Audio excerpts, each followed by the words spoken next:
Well, it was a wonderful occasion. You know, when we arrived, a good hour and a half, almost 2 hours before the service started, the crowds were already 10 deep on the streets of Preston. It just shows you, exactly the type of occasion it was going to be.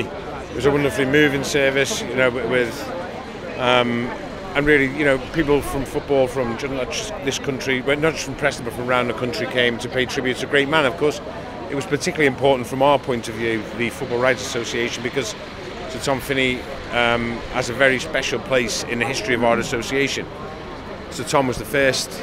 He was voted Footballer of the Year in 1954, and then when he was voted Footballer of the Year again in 1957, he became the first footballer and one of the few to be, to this day, to be Footballer of the Year twice and to win that honour. So he holds a very special place in our association's history.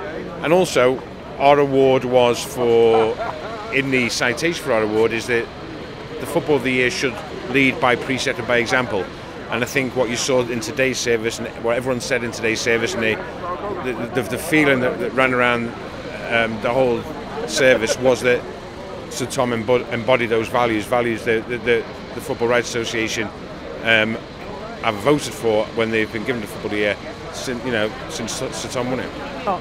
No, of course. I mean, since Sir Tom passed away on February the 14th of this year, people always, speak well of those who passed away, but not with this sort of affection. It's just been, and the fondness for the way he played and how he played and how he conducted himself has just been overwhelming. Because obviously many of our generation never saw him play, or maybe didn't have any personal contact with Sir Tom, but you can't fail to be absolutely overwhelmed by the sheer warmth that he engenders, not just here today, but throughout the country, and in the football world as a whole.